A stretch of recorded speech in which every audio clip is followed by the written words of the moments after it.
Hi welcome to life line. ఈ రోజు TV nine స్టూడియోలో ఉన్నారు doctor Sri Vidya from home care international. ఈ రోజు మనం లైవ్లో డిస్కస్ చేయబోతున్నాం అలర్జీ, రైనైటిస్, అలాగే సైనసైటిస్, అలాగే దీనికి సంబంధించి హోమియోలో ఏ విధమైన ట్రీట్మెంట్ అందుబాటులో ఉందో డాక్టర్ గారు తెలుసుకుందాం. మరి మీరు కూడా ఈ ప్రాబ్లమ్స్తో సఫర్ అవుతున్నట్లయితే టీవీ నైన్ స్క్రీన్ మీద డిస్ప్లే అవుతున్న నెంబర్స్కి కాల్ చేసి డాక్టర్ శ్రీ విద్య గారితో మాట్లాడి ట్రీట్మెంట్ గురించి తెలుసుకోవచ్చు. Hi doctor, welcome to our studio. Hello అండి డాక్టర్, ఈ మధ్య కాలంలో వర్షంలో 4 చినుకుల్లో తడిచినా కూడా చాలా మందిలో ఎక్కువగా చూస్తున్నాం, రన్నింగ్ నోస్ చూస్తున్నాం, అలాగే ఈ స్పాండిలైటిస్, సైనసైటిస్కి సంబంధించి వింటున్నాం. దీనికి సంబంధించి నార్మల్ జలుబుకి సైనస్కి డిఫరెన్స్ ఏంటంటారు? ఇవన్నీ కూడా అలర్జిక్ రైనైటిస్ కానీ సైనసైటిస్ లేదంటే గొంతు భాగంలో ఉండే ఫ్యారింగ్స్ వచ్చే ప్రాబ్లమ్స్ అన్నీ కూడా అప్పర్ రెస్పిరేటరీ ట్రాక్ట్ ఇన్ఫెక్షన్స్ అంటారు. అంటే శ్వాస వ్యవస్థ యొక్క పై భాగంలో ఉండే సమస్యలుగా చాలా కామన్గా వింటుంటాం. సో వీటిలో చాలా ఎక్కువగా అండ్ అవుట్ ఆఫ్ చాలా కామన్గా even 60% of the people each and every ఫ్యామిలీలో ఈ ప్రాబ్లంతో సఫర్ అవుతుంటారు. అలర్జిక్ రైనైటిస్ అంటారు. అంటే రైనో మీన్స్ నోస్, ఐటిస్ అంటే ఇన్ఫ్లమేషన్. ముక్కుకు సంబంధించిన మ్యూకస్ మెంబ్రెయిన్ శ్లేష్మ పొర అనేది ఇన్ఫెక్షన్స్కి గురవ్వడం వల్ల తలెత్తే సమస్యను అలర్జిక్ రైనైటిస్ అంటారు.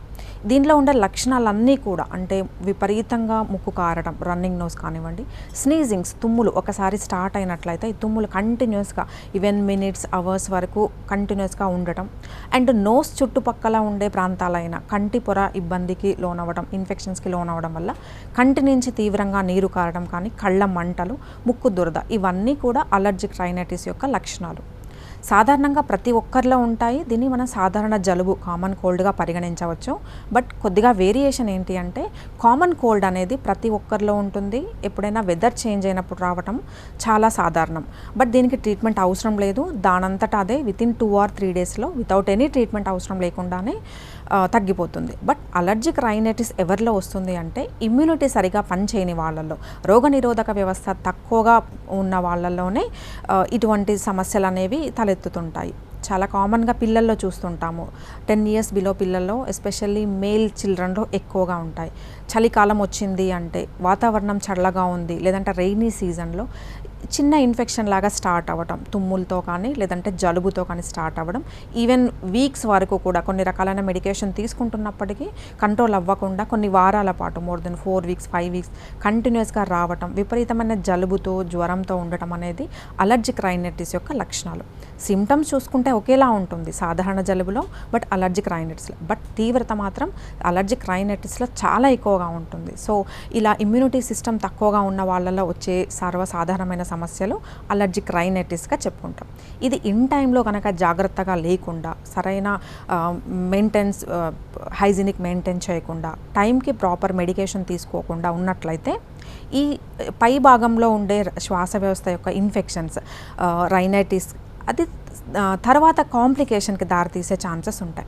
ఏమవుతుంది, కంటిన్యూస్గా ఒక పిల్లల్లో, చిల్డ్రన్లో ఈ ఇన్ఫెక్షన్స్ రావటం వల్ల ఈ జలుబు అనేది కంటిన్యూస్గా ఉండడం వల్ల నోస్లో కండ పెరగడం అనేది చూస్తుంటాము. అంటే పాలిప్స్ లాగా తయారవుతుంది. సో ఒక స్టేజ్ ఆఫ్ ద ప్రాబ్లం నుంచి కంటిన్యూస్గా పెరగడం, కాంప్లికేషన్స్ డెవలప్ అవ్వడం అనేది చూస్తుంటారు. సో పాలిప్స్లో ఏమవుతుందంటే స్టఫీ నోస్ అంటాం. అంటే శ్వాస సరిగా అందకుండా కంప్లీట్గా ఆ బేబీ కానీ ఎవరైతే సఫర్ అవుతుంటారో, ఈవెన్ పెద్దవాళ్ళలో అయినా సరే నోస్ అనేది బ్లాక్ అవడం, శ్వాస నోటితో తీసుకోవడం అనేది జరుగుతుంది. ఇది స్నోరింగ్ అంటుంటాము కొంతమందిలో. ఇవే కాకుండా క్రమేణా ప్రాబ్లం పెరిగే కొద్దీ ఇది అలర్జిక్ రైనైటిస్ లేదంటే కామన్ కోల్డ్, పాలిప్స్ ఇవన్నీ కూడా సైనసైటిస్కి దారితీసే ఛాన్సెస్ ఉంటాయి. డాక్టర్, టాన్సిలైటిస్ విషయానికి వస్తే అసలు దీని సిమ్టమ్స్ ఏ విధంగా ఉంటాయి? పిల్లల్లో కూడా ఈ ప్రాబ్లం చూస్తుంటామా, ఓన్లీ పెద్దవాళ్ళలో చూస్తుంటామా? మోస్ట్లీ టాన్సిలైటిస్ కానీ లేదంటే అలర్జిక్ రైనైటిస్ 80% ఆఫ్ ద పాపులేషన్లో చిల్డ్రన్లోనే ఎక్కువగా సఫర్ అవుతుంటారు. ఎందుకంటే ఒకే దగ్గర ఉండడం కానివ్వండి, డెన్సిటీ, పిల్లలు ఆడుకోవడం, దానివల్ల ఈవెన్ ఒక్క బేబీకి ఉన్నప్పటికీ ఈ స్ప్రెడింగ్ అనేది చాలా ఫాస్ట్గా ఉంటుంది. జనరల్గా ఏవైనా ఇన్ఫెక్షన్స్, ఐదర్ బ్యాక్టీరియల్ ఇన్ఫెక్షన్స్ కానీ వైరల్ ఇన్ఫెక్షన్స్, ఎస్పెషల్లీ చలికాలంలో వాతావరణం యొక్క టెంపరేచర్ తక్కువగా ఉన్న టైంలో ఈ వైరస్ కానీ బ్యాక్టీరియా అనేది సర్వైవల్ పీరియడ్ ఎక్కువగా ఉంటుంది కంపారిటివ్లీ సమ్మర్ సీజన్లో, వేసవి కాలంతో పోల్చుకున్నట్లయితే ఈ చలికాలంలో వీటి యొక్క ఇన్ఫెక్షన్స్ యొక్క లైఫ్ అనేది ఎక్కువగా ఉంటుంది, బ్యాక్టీరియా, వైరస్. సో ఒక బేబీ నుంచి ఇంకొక చిల్డ్రన్కి ఫాస్ట్గా స్ప్రెడ్ అవ్వడం, ఫ్యామిలీలో ఒకరికి ఇన్ఫెక్షన్ వచ్చినట్లయితే మిగతా రిమైనింగ్ ఫ్యామిలీ అంతా స్ప్రెడ్ అవ్వడం అనేది చూస్తుంటారు. సో ఎలా ఐడెంటిఫై చేయాలి అంటే ఎస్పెషల్లీ ఈ టాన్సిల్స్ అనేది సోర్ థ్రోట్ అంటాం, అంటే బర్నింగ్ అంటాం. ఈవెన్ ఫుడ్ తీసుకున్నప్పుడు కానీ, వాటర్ తాగేటప్పుడు, గుట్కా వేసినప్పుడు, ఇలాంటి చిన్న చిన్న మనం డైలీ యాక్టివిటీస్ కూడా సివియర్ బర్నింగ్ అనేది చాలా కామన్ సిమ్టమ్ టాన్సిలైటిస్లో. ఇవే కాకుండా మౌత్ ఓపెనింగ్ అనేది చాలా ప్రాబ్లంగా రావటం అనేది టాన్సిలైటిస్ యొక్క లక్షణాలు. బట్ చాలా మందిలో ఉండే అపోహ ఏంటంటే టాన్సిల్స్ అనేది మన ఇమ్యూన్ సిస్టంలోనే ఒక పార్ట్. ప్రతి ఒక్కరిలో టాన్సిల్స్ ఉంటాయి. మెయిన్ ఫంక్షన్ ఏంటి అంటే బయట నుంచి వచ్చే బ్యాక్టీరియా కానీ, వైరస్ ఇలాంటి వాటి నుంచి కాపాడుతుంది మనల్ని. బట్ రిపీటెడ్గా ఎవరికైతే ఇన్ఫెక్షన్స్ వస్తుంటాయో, కామన్ కోల్డ్ కానీ, రైనైటిస్ కానీ, సైనసైటిస్, మాటికి ఇలాంటి ఇన్ఫెక్షన్ బారిన పడే వాళ్ళలో ఈ టాన్సిల్స్ అనేవి ఇన్ఫెక్షన్స్కి లోన్ అవ్వటం వల్ల ప్రొటెక్ట్ చేయాల్సింది బదులుగా అదే ఒక డిసీజ్ లాగా ఫామ్ అవడం జరుగుతుంది. సో ఎప్పుడైతే ఈ టాన్సిలెక్టమీ అనే సర్జరీ అడ్వైజ్ చేస్తుంటారు, ఈ సర్జరీ అనేది కంప్లీట్గా రాంగ్ అని చెప్పొచ్చు. ఎందుకంటే ఈ టాన్సిల్స్ అనేది మనం ప్రివెంట్ చేసుకోవాలి. ఎందుకంటే ఇమ్యూన్ సిస్టమ్ వీటిని రిమూవ్ చేయడం వల్ల ఇమ్యూన్ సిస్టమ్ వీక్ అయిపోతుంది తప్ప ఫర్దర్గా ప్రొటెక్షన్ అనేది జరగదు. సో హోమియోపతి మెడికేషన్ విధానం ద్వారా ఏంటి అంటే సర్జరీ అవసరం లేకుండానే ఇనిషియల్ స్టేజ్లోనే ఈ టాన్సిల్స్ అనేవి మాటికి ఇన్ఫెక్షన్ బారిన పడకుండా ఉండటానికి మన హోమియోపతి మెడికేషన్ సెల్యులార్ లెవెల్లో అంటే ఇమ్యూనిటీని పెంచే విధంగా ఉంటుంది. కాబట్టి సర్జరీ అవసరం లేకుండా even third stage of the tonsils కూడా మెడికేషన్తోనే తగ్గిపోయిన కేసెస్ చాలా ఉన్నాయి. డాక్టర్, కొంతమందిలో చూస్తుంటాం 365 డేస్లో మాకు almost half of the year మాకు ఈ ప్రాబ్లంతోనే సఫర్ అవుతున్నాం, ముక్కు నుంచి ఎక్కువగా వాటర్ వస్తున్నాయని చెప్తుంటారు. ఈ రన్నింగ్ నోస్ ఎప్పుడు ఉండే వాళ్ళని సైనస్ ప్రాబ్లం అనుకోవచ్చా, లేదంటే కొంతమంది డిసైడ్ అయిపోతుంటారు బాడీలో ఎక్కువ హీట్ అయింది అందుకోసమే వచ్చేసిందని ఇలా సెల్ఫ్గా డిసైడ్ అయ్యి చెప్తూ ఉంటారు. ఇది ఎంతవరకు నిజం అనుకోవచ్చు? ఎస్, కొంతమందిలో ఇది కూడా ఒక రకమైన అలర్జిక్ రైనైటిస్ సమస్యగా గుర్తించవచ్చు. సో ఈ అలర్జిక్ రైనైటిస్ అనేది 2 భాగాలుగా ఉంటుంది. ఒకటి సీజనల్, ఓన్లీ వింటర్లో మాత్రమే, చలికాలం వర్షాకాలంలో మాత్రమే ఉంటుంది. బట్ రిమైనింగ్ సీజన్ ఎస్పెషల్లీ వేసవి కాలంలో ఎటువంటి ప్రాబ్లం తలెత్తకుండా తగ్గిపోతుంది. ఇది only seasonal allergic rhinitis. But కొంతమందిలో ఎస్పెషల్లీ ఫీమేల్స్లో చైల్డ్హుడ్ నుంచి, చిన్న ఏజ్ నుంచి ఇటువంటి ప్రాబ్లంతో రిపీట్ అయ్యే వాళ్ళలో ఈవెన్ అడల్ట్ ఏజ్ వచ్చేసరికి 20+ ఏజ్ వచ్చే వరకు వాళ్ళలో ఏమవుతుంది, హోల్ ద ఇయర్ అంటే 12 months కూడా పెరీ యానల్ అలర్జిక్ రైనైటిస్ అంటారు.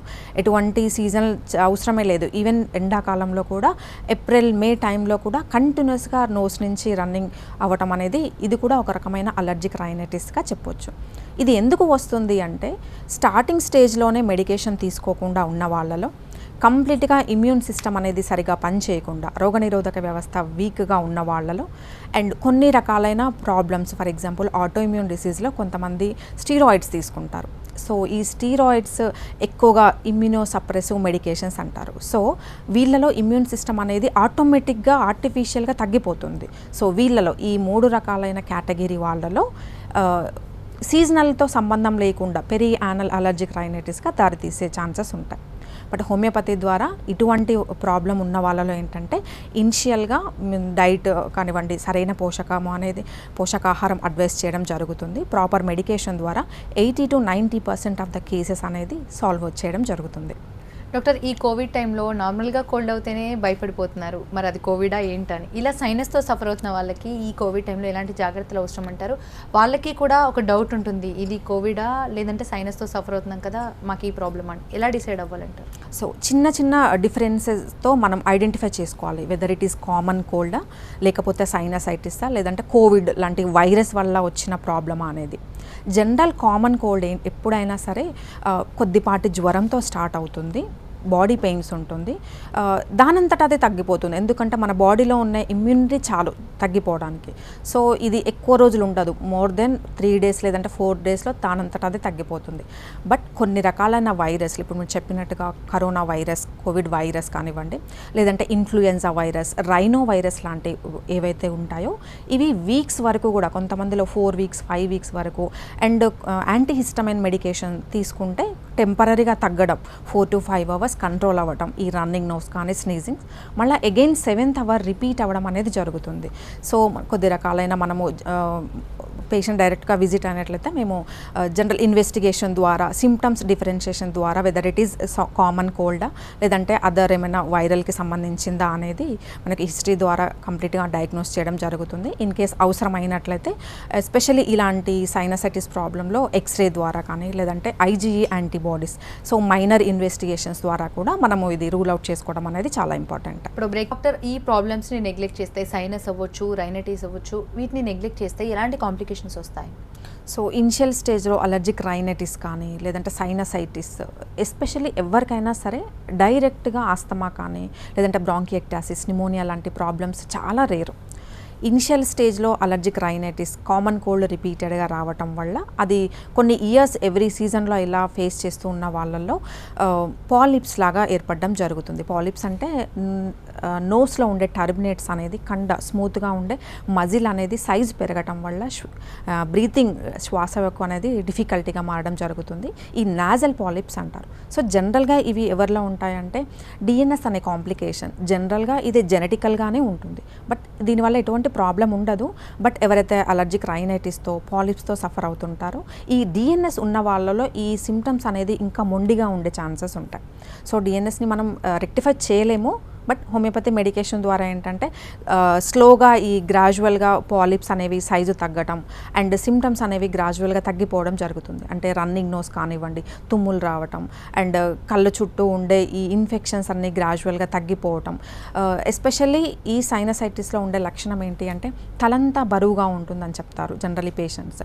ఈ హెవీనెస్ అనేది ఎస్పెషల్లీ హెడ్ బెండ్ చేసినప్పుడు ఎక్కువ కావటం, ఈ వింటర్ సీజన్లో వన్ సైడ్ కానీ ఐదర్ రైట్ సైడ్ కానీ లేదంటే ఫ్రాంటల్ రీజన్ అంతా కూడా పెయిన్ రావటం అండ్ ఫేస్ చూడగానే స్వెల్లింగ్ అయినట్టుగా కనపడుతుంది. జనరల్గా ఈ సైనస్ అనేది ఎంటీగా ఉండే గాలి గదులు, మనం తీసుకున్న గాలి నుంచి బయటికి పంపించే బ్యాక్టీరియా కానీ వైరస్ని కానీ న్యాచురల్గానే బయటికి పంపించే ప్రొటెక్టివ్ మెకానిజంగా చెప్పుకోవచ్చు. బట్ రిపీటెడ్గా అలర్జిక్ రైనైటిస్తో ఎవరైతే సఫర్ అవుతుంటారో ఈ అలర్జిక్ సైనస్ అనేది వాటర్తో కానీ లేదంటే ఇన్ఫెక్షన్కి సంబంధించిన ఫ్లూయిడ్తో నిండిపోవడం జరుగుతుంది. సో అటువంటి సందర్భాలలో బ్రీతింగ్ డిఫికల్టీగా ఉండటం, ఫేస్ అంతా పెయిన్గా మారటం లేదంటే రెడ్ కలర్లో మారడం, కొంచెం చల్లటి వెదర్కి వెళ్ళినప్పుడు చల్లటి గాలికి కానీ లేదంటే చల్లటి ఫుడ్ తీసుకున్నా కానీ వాటర్ కానీ ఏదైనా సరే కొంచెం కోల్డ్గా ఉన్న పదార్థాలు తీసుకుంటున్నప్పటికీ ఇమ్మీడియట్గా వీళ్ళలో సిమ్టమ్స్ తలెత్తడం అనేది జరుగుతుంది. సో అలర్జిక్ రైనైటిస్ సమస్య పాలిప్స్కి దారి తీస్తుంది, నాజల్ పాలిప్స్. ఈ నాజల్ పాలిప్స్ సైనసైటిస్కి గ్రాడ్యువల్గా అప్పర్ రెస్పిరేటరీ ట్రాక్ట్ అంటే శ్వాస వ్యవస్థ యొక్క పై భాగం నుంచి కూడా ఇంటర్నల్కి స్ప్రెడ్ అయ్యే ఛాన్సెస్ ఉంటాయి. అంటే బ్రాంకియోల్ అండ్ లంగ్స్ కూడా, అంటే ఆస్తమాకి, క్రానిక్ బ్రాంకైటిస్ లాంటి తీవ్రమైన సమస్యలకు దారితీసే ఛాన్సెస్ ఉంటాయి.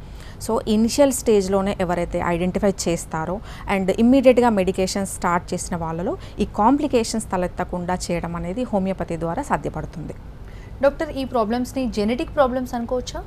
ఎస్, కొద్ది వరకు జెనెటికల్గా సంభవించే ఛాన్సెస్ ఉంటాయి. అంటే ఎస్పెషల్లీ ఇంతకుముందు చెప్పినట్టుగా డిఎన్ఎస్ అంటారు, డీవియేటెడ్ నాజల్ సెప్టమ్ కానివ్వండి, లేదంటే పేరెంట్స్లో ఎవరైతే ఆల్రెడీ ఈ శ్వాస వ్యవస్థకు సంబంధించిన ప్రాబ్లంతో ఇద్దరు బ్రాంకియల్ ఆస్తమా కానీ బ్రాంకైటిస్ కానీ అలర్జిక్ రైనైటిస్ ఉంటుందో వాళ్ళ ఫ్యామిలీకి టెండెన్సీ ఎక్కువగా వచ్చే ఛాన్సెస్ ఉంటాయని చెప్పుకోవచ్చు. ఈవెన్ ఫ్యామిలీలో లేనప్పటికీ కూడా నెక్స్ట్ జనరేషన్లో ఇమ్యూన్ సిస్టమ్ వీక్గా ఉండడం, ఎస్పెషల్లీ చిల్డ్రన్లో ప్రీమెచ్యూర్ డెలివరీ అంటారు, ఇలాంటి కిడ్స్లో ఇమ్యూనిటీ తక్కువగా ఉండడం వల్ల, లంగ్స్ ప్రాపర్గా డెవలప్ అవ్వకపోవటం వల్ల ఈ వ్యాధి బారిన పడేవి చాలా ఎక్కువగా ఉంటారు. ఎస్పెషల్లీ 10 లేదా 12 సంవత్సరాల పిల్లల లోపల ఇటువంటి శ్వాస వ్యవస్థ సంబంధించిన ప్రాబ్లమ్స్ అనేది చాలా కామన్గా వింటుంటారు. సో వీటి ద్వారా వచ్చే సిమ్టమ్స్ ఓన్లీ ఈ జలుబు, తుమ్ములు, కాఫ్ కానీ థ్రోట్ పెయిన్ రావడం అయినప్పటికీ వాళ్ళలో కాన్సన్ట్రేషన్స్ లెవెల్స్ అనేది తగ్గిపోవడం, ఇరిటబిలిటీ ఉండడం, క్రమేణా వాళ్ళ లైఫ్ స్టైల్ మీద కూడా ప్రభావం చూపే అవకాశాలు ఉంటాయి.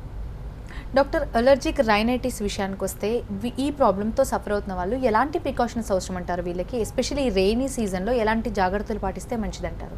సో అలర్జిక్ రైనైటిస్ రెండు రకాలుగా ఉంటుంది. ఇంతకుముందు చెప్పినట్లుగా మనం తీసుకునే ఫుడ్ ద్వారా అంటే బయట ఫ్యాక్టర్స్ ద్వారా వచ్చేది, అంటే కోల్డ్ ఫుడ్ కానీ కోల్డ్ ఎయిర్ తీసుకున్నప్పుడు, కొంతమంది మగవాళ్ళు ఆల్కహాల్ కంటెంట్ తీసుకోవడం వల్ల, అంటే బయట నుంచి తీసుకోవడం వల్ల వచ్చేది ఇన్ఫెక్షస్ అలర్జిక్ రైనైటిస్ అంటారు. సో ఎవరైతే ఆల్రెడీ ప్రాబ్లంతో సఫర్ అవుతుంటారో ఇటువంటి ప్రాబ్లం అలర్జిక్గా తీసుకున్న వాళ్ళలో ప్రాబ్లం కలగజేస్తుందో అది అవాయిడ్ చేయడం అనేది మనం తీసుకోవాల్సిన ఫస్ట్ జాగ్రత్తలు. ఇంకొకటి ఏంటంటే నార్ ఇన్ఫెక్షస్ అలర్జిక్ రైనైటిస్ అంటారు. అంటే బయటి వాతావరణంతో సంబంధం లేదు, ఈవెన్ చిన్న చిన్న డస్ట్ పార్టికల్ కానీ, లేదు అంటే వెదర్ చేంజ్ వల్ల రావటం, స్మోక్ పొగ పీల్చడం కానీ, ఈ పడని పదార్థాలు ఏవైతే ఉంటాయో ఈ పడని పదార్థాలు అనేది అందరికీ ఒకలా ఉండకపోవచ్చు. సో కొంతమందిలో చర్మం మీద దద్దుర్లాగా మారటం, అంటే అర్టికేరియల్ కండిషన్ అంటారు, చర్మం మీద దద్దుర్లు మాదిరిగా రావటం, ఇన్ఫెక్షన్ చర్మం మీద అయినా ఉండొచ్చు, లేదంటే శ్వాస వ్యవస్థకు సంబంధించిన ఇన్ఫెక్షన్స్ అయినా కావచ్చు. ఎవరైతే ఆల్రెడీ సఫర్ అవుతున్నారో isolation is the first prevention. Already suffer అవుతున్న వాళ్ళ దగ్గర నుంచి ఇంకొక పర్సన్కి స్ప్రెడ్ అవ్వకుండా చూసుకోవడం అనేది మనం తీసుకోవాల్సిన ఫస్ట్ జాగ్రత్తలు. అంటే ఇవి వైరస్ కానీ బ్యాక్టీరియల్ కానీ ఈ ఎస్పెషల్లీ డ్రాప్లెట్ ఇన్ఫెక్షన్, గాలి ద్వారా స్ప్రెడ్ అయ్యే ఇన్ఫెక్షన్కి ఫస్ట్ ప్రివెన్షన్ ఏంటి అంటే ఐసోలేషన్, సపరేట్గా ఉంచడం అండ్ ప్రాపర్ మెడికేషన్ తీసుకోవటం, ఆహారం కానీ లేదంటే వాటర్ కానీ ఏదైనా వేడిగా తీసుకోవటం వల్ల కూడా ఈ వైరస్ అనేది మనం స్ప్రెడ్ అవ్వకుండా సర్వైవల్ రేట్ని తగ్గించవచ్చు.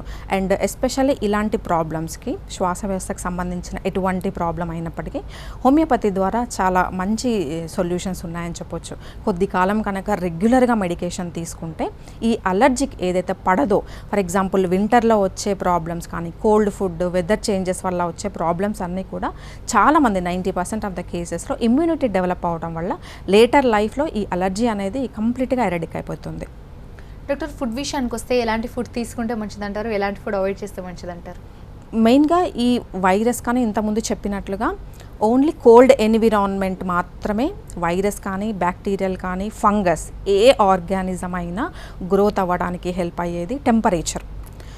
కోల్డ్ వెదర్కి ఎక్స్పోజ్ అవ్వకుండా ఉండటం, చల్లటి పదార్థాలు తినకుండా ఉండటం ఒకటి, ఎర్లీ మార్నింగ్ కోల్డ్ ఎయిర్కి ఎక్స్పోజ్ అవ్వకుండా ఉండటం, ఈ మినిమం ప్రికాషన్స్ తీసుకోవటం అనేది మనం తీసుకోవాల్సిన జాగ్రత్తలు. అండ్ మెడికేషన్ కూడా టెంపరరీ రిలీఫ్ వచ్చేవి మాత్రమే కాకుండా పర్మనెంట్ సొల్యూషన్ వచ్చే విధంగా మనం కాన్సన్ట్రేట్ చేసినట్లయితే ఇది లైఫ్ టైం మళ్ళీ ఇలాంటి ప్రాబ్లమ్స్ రిపీట్ అవ్వకుండా ఉంటుంది. డాక్టర్, ఫుడ్ ప్రికాషన్స్ చెప్పారు, మరి ఎలాంటి లైఫ్ స్టైల్ మోడిఫికేషన్స్ అవసరం అంటారు, ఎలాంటి హ్యాబిట్స్ మానుకోవడం మంచిదంటారు? జనరల్గా ఈ ప్రాబ్లమ్స్ అన్నీ కూడా సిటీ ఎన్విరాన్మెంట్లోనే చాలా కామన్గా చూస్తుంటాం. వై బికాజ్ కంజెస్టెడ్ ఏరియా కానివ్వండి, సన్లైట్ ఎక్స్పోజర్ ప్రాపర్గా లేకపోవటం వల్ల, పొల్యూటెడ్ ఏరియా ఎన్విరాన్మెంట్ ఉండటం వల్ల ఈ కంప్లైంట్స్ ఎక్కువగా చూస్తుంటారు. సో విలేజ్ బ్యాక్గ్రౌండ్ వాళ్ళలో చాలా రేర్ ఇలాంటి ప్రాబ్లమ్స్ అనేది తలెత్తడం, ఐదర్ పెద్దవాళ్ళు కానీ చిన్నవాళ్ళు. సో మనం నివారిస్తున్న మనం ఉంటున్న ప్రజెంట్ ఎన్విరాన్మెంట్ అనేది చాలా ఇంపార్టెంట్. అంటే పొల్యూషన్ లేకుండా ఉండటం, ప్యూర్ ఆక్సిజనేటెడ్ ఏరియా ఉంచుకోవడం ఒకటి, అండ్ ఎన్విరాన్మెంట్ ఎప్పుడూ డ్రైగా ఉండటం అనేది చాలా ఇంపార్టెంట్. ఈ 3 ప్రికాషన్స్ తీసుకోవడం, ఎస్పెషల్లీ చిన్న పిల్లల్లో 10 years and 14 years age group పిల్లల్లో సన్లైట్ ఎక్స్పోజర్ అనేది చాలా హెల్ప్ అవుతుంది. ఎవరైనా సరే ఐదర్ చిల్డ్రన్ కానీ పెద్దవాళ్ళు కానీ ఆల్రెడీ ప్రాబ్లంతో సఫర్ అవుతున్నారో ఎర్లీ మార్నింగ్ సన్ రైజ్ ఎక్స్పోజర్లో వ్యాయామం చేయడం వల్ల కూడా బాడీ అనేది ఇమ్యూనిటీ పెరగడానికి హెల్ప్ అవుతుంది. సో ఈ మినిమం జాగ్రత్తలు కనుక మెయింటైన్ చేసినట్లయితే ఈ అలర్జిక్ రైనైటిస్ సమస్యల నుంచి బయటపడే అవకాశాలు ఎక్కువగా ఉంటాయి. డాక్టర్, కొంతమంది పిల్లల్లో చూస్తుంటాం, పేరెంట్స్ ఎప్పుడూ కంప్లైంట్ చేస్తూ ఉంటారు డాక్టర్స్కి, ఇచ్చింగ్ ఎక్కువగా ఉంది మా పిల్లల్లో అని చెప్తుంటారు. అసలు ఎందుకండి ఈ దురద, ఈ ఇచ్చింగ్ ప్రాబ్లం అసలు ఎందుకు వస్తుందంటారు పిల్లల్లో? సో ఇవన్నీ కూడా అలర్జిక్ సమస్యలు. అలర్జీ అనేది ఏ రూపంలో అయినా ఉండవచ్చు. అయితే స్కిన్ మీద డెవలప్ అవ్వటం, దద్దుర్లు మాదిరిగా, దురదల మాదిరిగా, చిన్న చిన్న ర్యాష్ మాదిరిగా, లేదు అంటే కొంతమంది పిల్లల్లో రెస్పిరేటరీ శ్వాస వ్యవస్థ మార్గంలో చూపించాయి. సో ప్రభావం ఏదైనప్పటికీ కాజ్ ఏదైతే మనకు సరిపడదో అలర్జెన్ అంటారు, అంటే డిసీజ్కి కారణమైన ఆర్గానిజం. సో పడని పదార్థాలు కానీ లేదంటే బ్యాక్టీరియాకి కానీ వైరస్కి కానీ ఎక్స్పోజ్ అయినప్పుడు depends on the person symptoms అనేది తలెత్తే ఛాన్సెస్ ఉంటాయి. చర్మం మీద వచ్చే ప్రాబ్లమ్స్ని మనం అర్టికేరియల్ ర్యాష్ అంటారు. ఎస్పెషల్లీ ఈ అలర్జన్కి ఎక్స్పోజ్ అయినప్పుడు మాత్రమే ఉంటుంది, వితిన్ మినిట్స్ వరకే ఉంటుంది. అది 1 minute కానీ 5 minutes కానీ, దానంతట అదే కంప్లీట్గా తగ్గిపోతుంది. బట్ హోమియోపతిలో దీన్ని కంప్లీట్గా నయం చేసే మార్గాలు మందుల ద్వారా సాధ్యపడుతుంది. దీని ఐజీఈ లెవెల్స్ ద్వారా మనము ఎంత సివియారిటీ ఉంది అనేది అనాలిసిస్ చేసుకోవడం జరుగుతుంది. ఫర్ ఎగ్జాంపుల్ ఎవరిలో అయినా సరే ఈ ఐజీఈ యాంటీబాడీస్ అనేది 400 లోపల మెయింటైన్ అవ్వడం అనేది చాలా ఇంపార్టెంట్. బట్ ఈ ప్రాబ్లంతో సఫర్ అవుతున్న వాళ్ళలో అలర్జిక్ రైనైటిస్ కానీ లేదంటే కామన్ కోల్డ్, ఈ అర్టికేరియల్ రష్, వీళ్ళల్లో కూడా హైపర్ యాక్టివిటీ డిజార్డర్స్ ఇవన్నీ కూడా. సో ఇమ్యూన్ సిస్టమ్ అబ్నార్మల్గా పనిచేయటం వల్ల ఈ యాంటీబాడీస్ అనేది మోర్ దెన్ కొంతమందిలో హండ్రెడ్స్, థౌజండ్స్ ఉండడం జరుగుతుంది. Depends on the severity of the problem. Treatment duration కనుక పర్ఫెక్ట్గా తీసుకున్నట్లయితే కంప్లీట్గా నార్మల్కి హోమియోపతి చికిత్స విధానం ద్వారా చాలామంది నయం చేయడం జరిగింది. డాక్టర్, హోమియోలో ట్రీట్మెంట్ తీసుకోవాలనుకుంటే పిల్లలకు కూడా తీసుకోవచ్చు అంటారా, ఓన్లీ అడల్ట్స్కేనా? నో, హోమియోపతి అనేది సేఫ్ మెడికేషన్. ఏజ్ గ్రూప్కి డిఫరెన్షియేషన్ ఏమీ లేదు. Even any person, months baby దగ్గర నుంచి అడల్ట్స్ ఎవరైనా సరే యూజ్ చేయొచ్చు. బట్ ఏంటి, ఎంత కాలంలో తగ్గుతుంది అంటే ట్రీట్మెంట్ డ్యూరేషన్ అందరికీ ఒక్కలా ఉండదు. ఎందుకంటే సివియారిటీ ఆఫ్ ద ప్రాబ్లమ్ని బట్టి మనము ఎంత డ్యూరేషన్లో తగ్గుతుంది అనేది కరెక్ట్గా అనాలిజ్ చేయడం జరుగుతుంది. బట్ అందరిలో ఉండే అపోహ ఒకటే, చాలా కాలం వాడాలి, చాలా సంవత్సరాలు వాడాలి అనేది జరుగుతుంది. బట్ ఇనిషియల్లో స్టార్ట్ అయిన వాళ్ళలో విత్ ఇన్ మంత్స్లో కూడా తగ్గిపోతుంది. సో సైనస్కి, అలర్జీకి అలాగే రైనైటిస్కి హోమియోలో కూడా ట్రీట్మెంట్ తీసుకోవచ్చు అంటున్నారు. ఇది వాటి లైఫ్ లైన్ చూస్తున్నాండి టీవీ 9.